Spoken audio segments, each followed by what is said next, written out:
Shalom, shalom. Allah Yamla, Yahweh, Bahashim, Yahushua, Bahashim, Rakaha, Kodash. This is Brother Tazom Kabara coming at you from the Prophets in Babylon camp here in Tampa, Florida. And I also want to give double honors to the elders and apostles, a great millstone to teach and rule well. Peace and salutations be to the hopeful elect. I'm be going in on a quick hit about the flower of a woman's age. Because there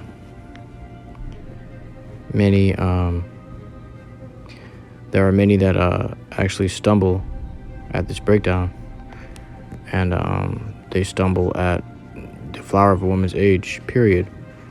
Okay, and I'll tell you the reason why, as well as giving you the breakdown of this scripture. Okay, so we're gonna get right into it with the book of 1 Corinthians, chapter 7 and verse 36.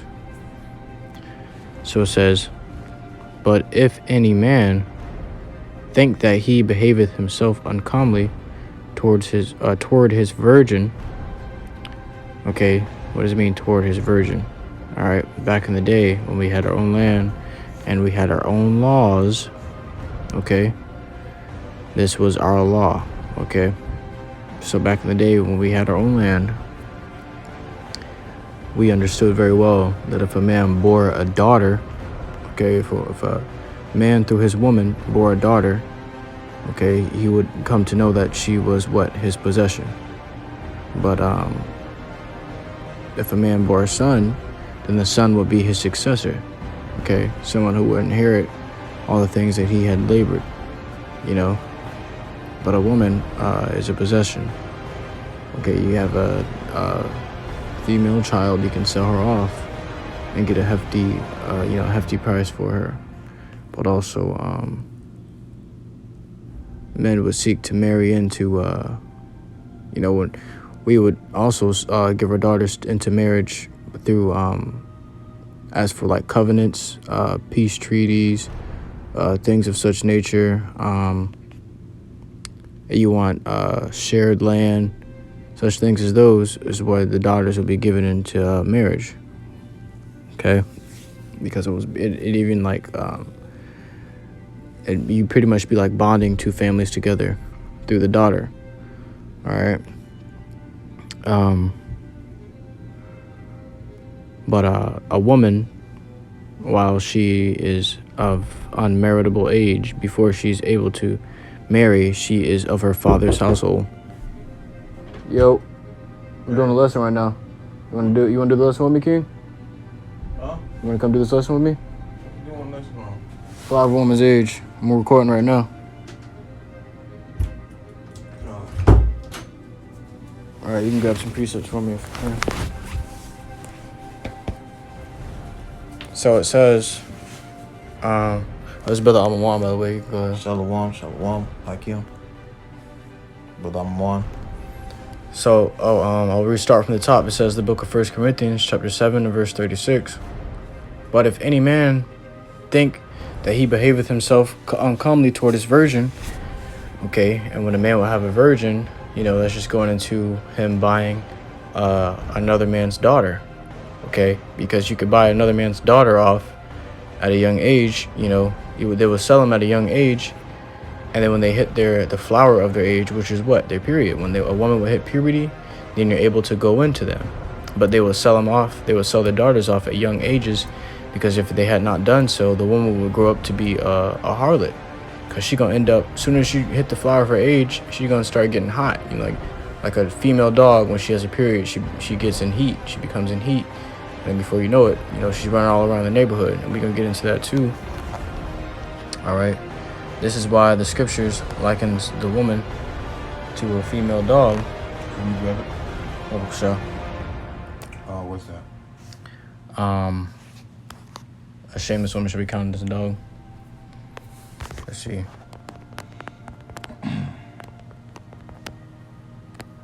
Ecclesiasticus 26 and 25. Ecclesiasticus? Yep, 26 and 25.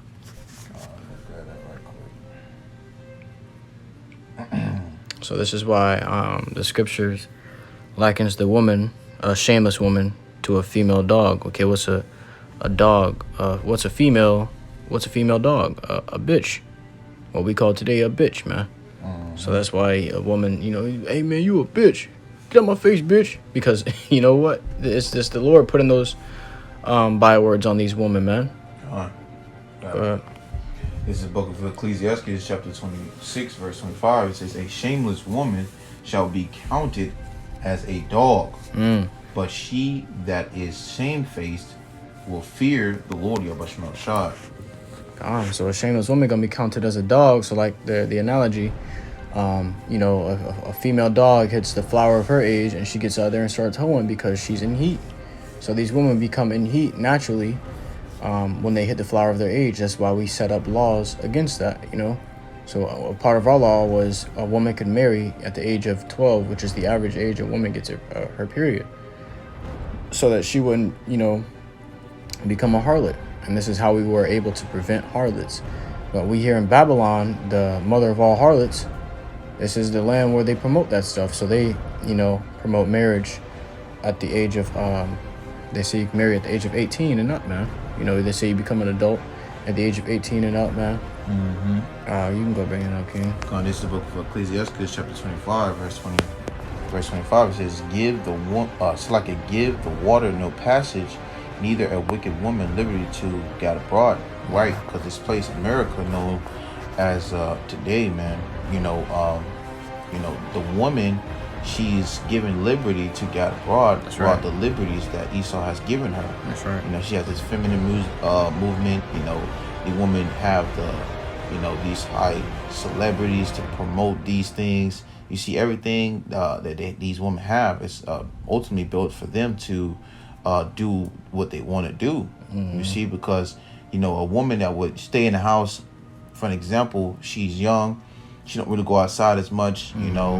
Once that time of month come to that flower blooming, she starts to get curious. She starts to seek out certain things.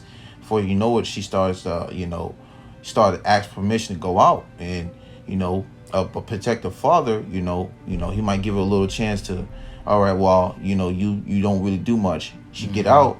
Before you know it, she end up doing something that's completely out of the ordinary. That's right. And she keeps getting in the habit of doing those things. And that's a light unto these generation of females now, man. Saying they are easily to be beguiled into doing anything at this point. Yeah. So that's why the scripture says, give the water no passage, neither a wicked woman liberty to get abroad, because these women will naturally start to take advantage of these things. That's right. And they'll get out of the ordinary, and before you know it, she doing something off. You see, that was it on that. Yeah, man. So, the brother said it. What they do here in Babylon is they give the woman liberty, or they give the water passage, Salakia. Because even in hardcore bondage and slavery, that tradition was still kept, where a woman could marry off when she hit the flower of her age, man. You see that in watching that movie, Saying Goodbye, Uncle Tom. All right, the women were marrying at age 13, at young ages as those, because if they get old enough, if you don't marry them, if they're not given to a man, they're going to go and seek a man, and hey, whoever they're throwing it at, they're going to catch it, So it goes back to 1 Corinthians 7:36. But if any man think that he behaveth himself uncomely towards his virgin, okay, so like the woman, say a young woman that you bought off or was given to you, you behaving yourself uncomely towards your virgin, like you feeling like, hey man, I want to pop her. It says if she passed the flower of her age, meaning what? If she has already had her first period, okay, that's passing the flower of her age. All right, if you can't do nothing with her if she has not had her period yet, okay? It says, and need so require, meaning what? And what? She feeling you too, and you feel like you need to do it. It says, let him do what he will. He sinneth not. Let them marry.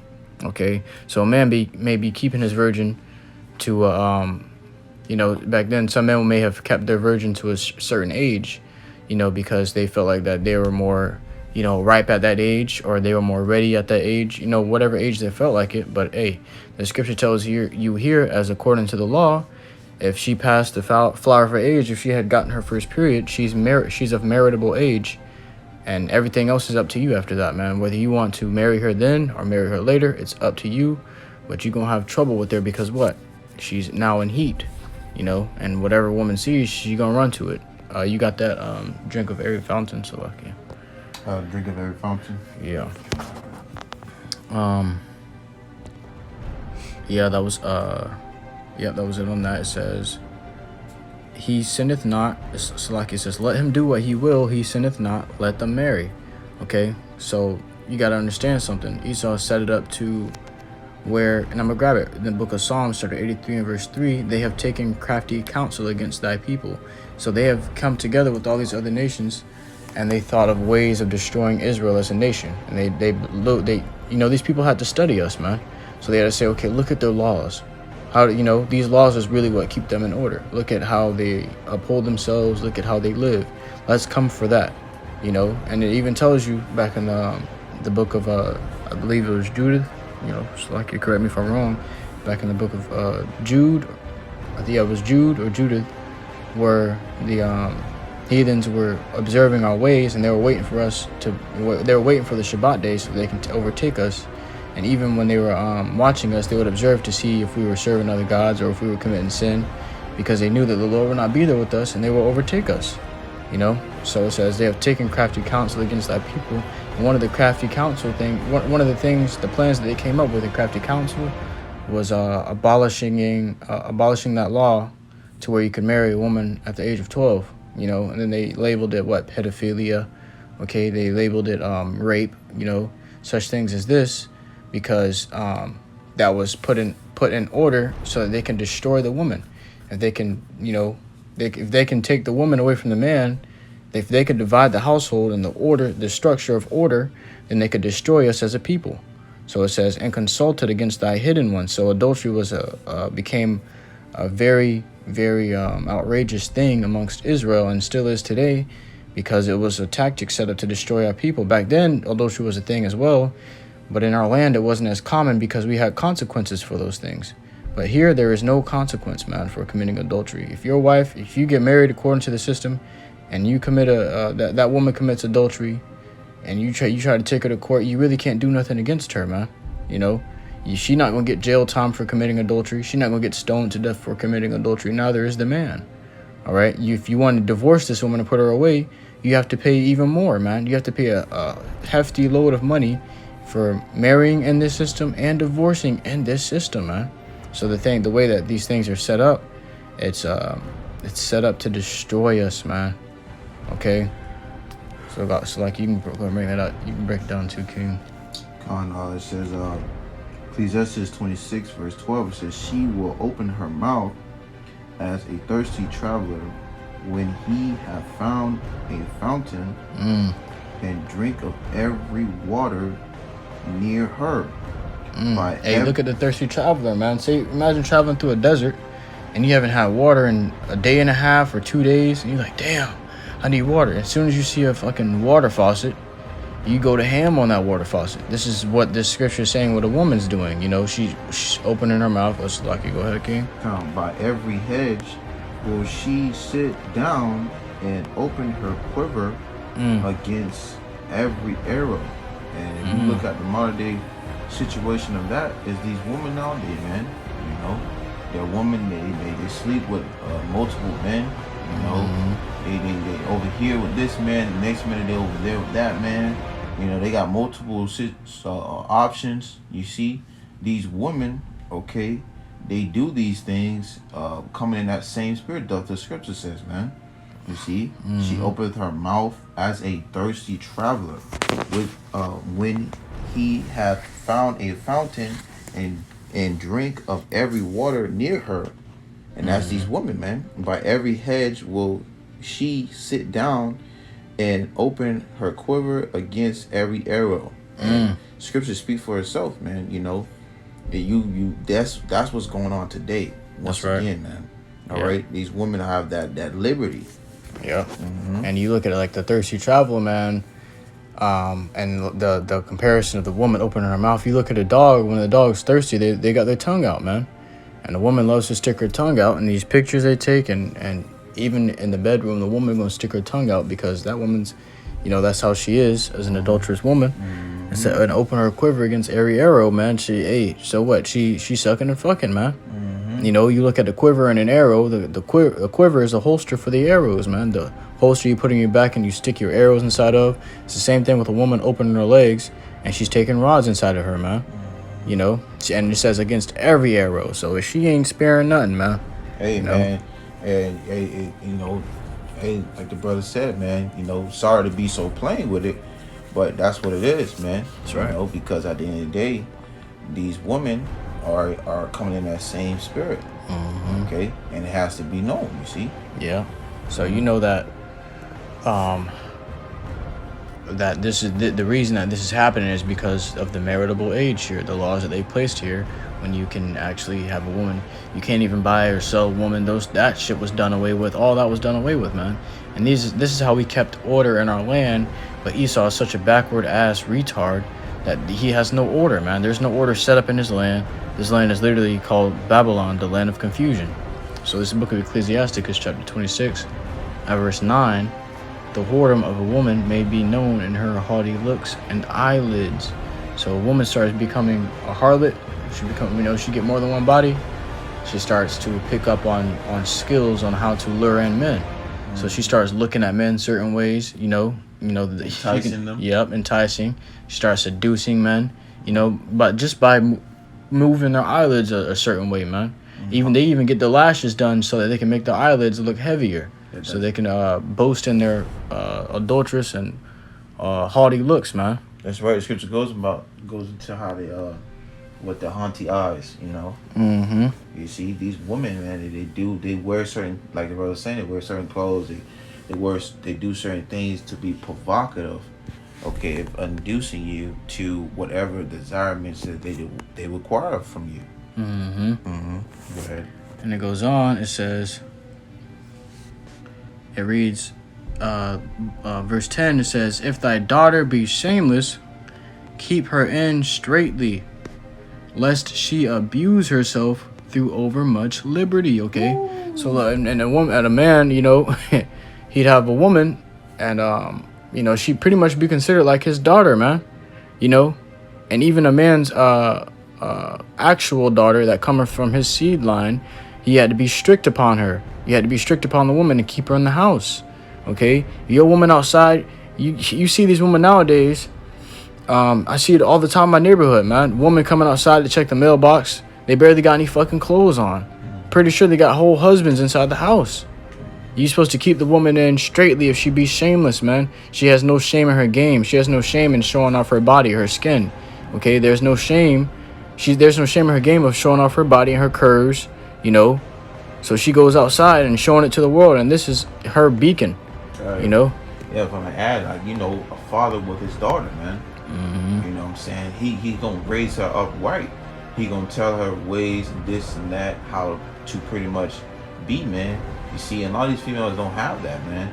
A lot of these females just, they have the, even if they do have it, under the vibration that these men are under, not even themselves can grasp that masculine of discipline and straightness and forwardness of how things should be in the household, Right. But for that example, a father that is like that, he gonna tell her, hey, he gonna tell her the right way, how to be, how to dress. Hey, you ain't from walking outside wearing all that.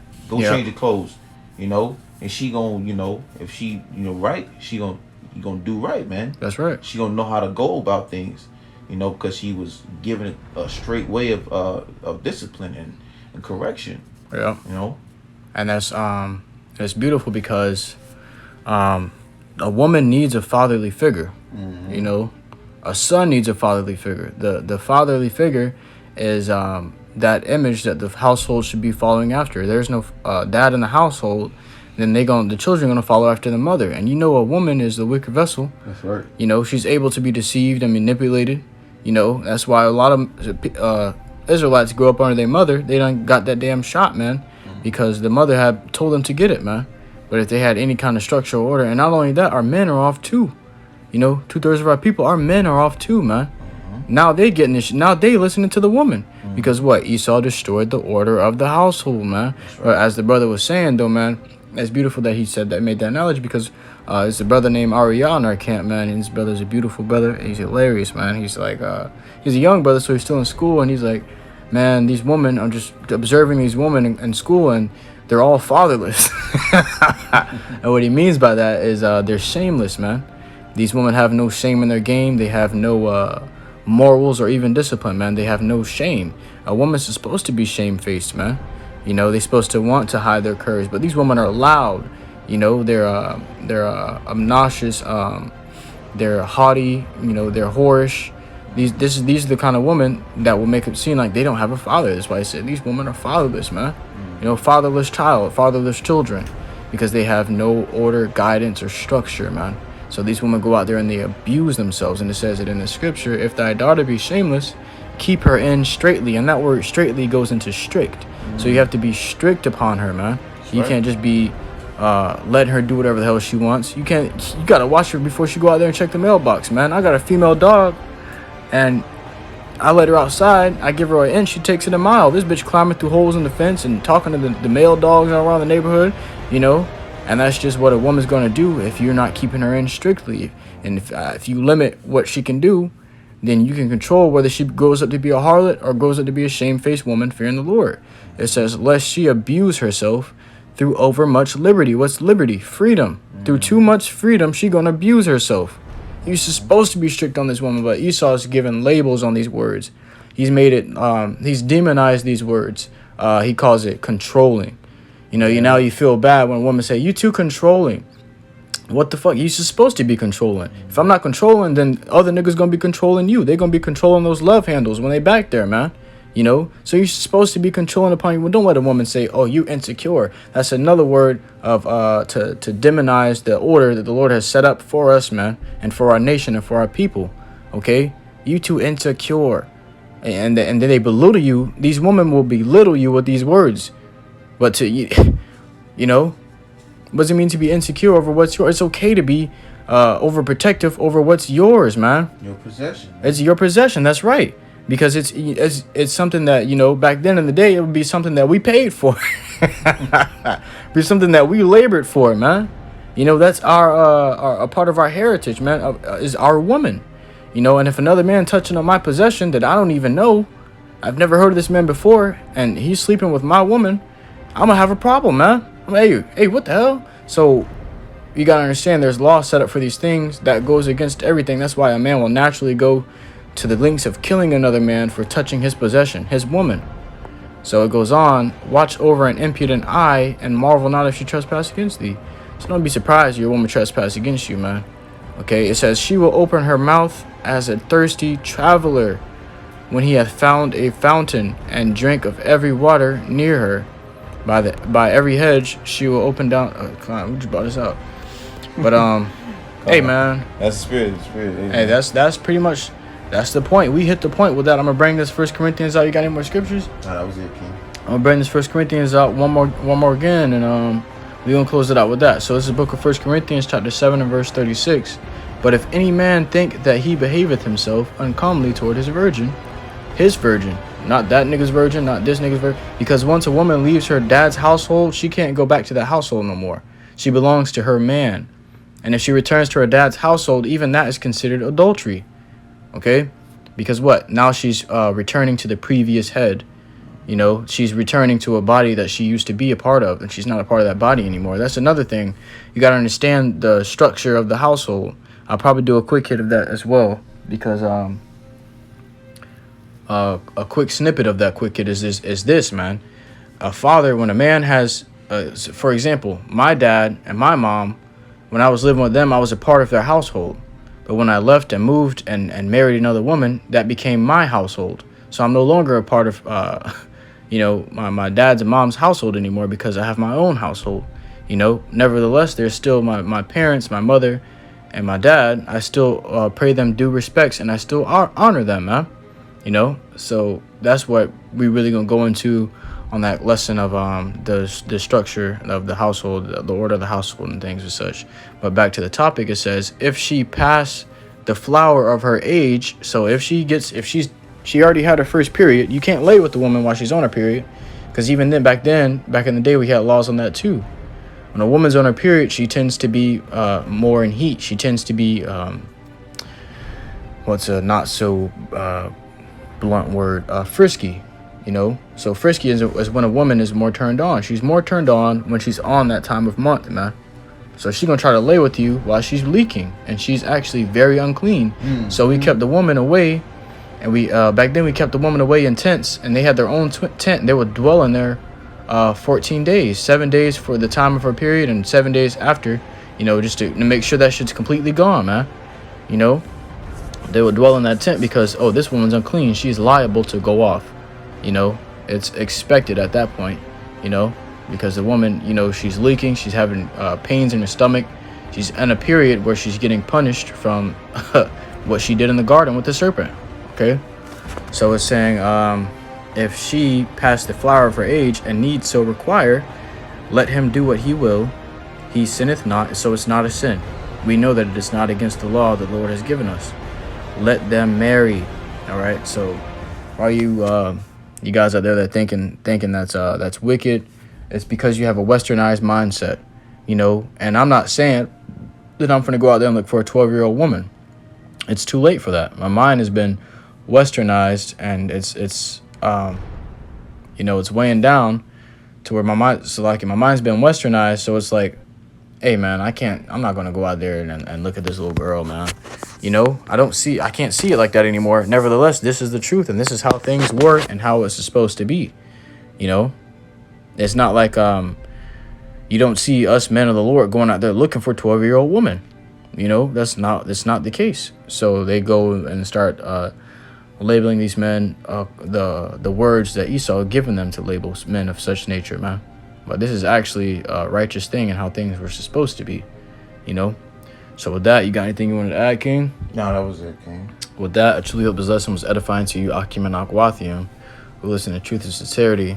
So next time, I want to give all glory, honor, and praises to Yahweh, Ba'ashim Yahushai, Ba'ashim Kakwadash. Shalom. Shalom.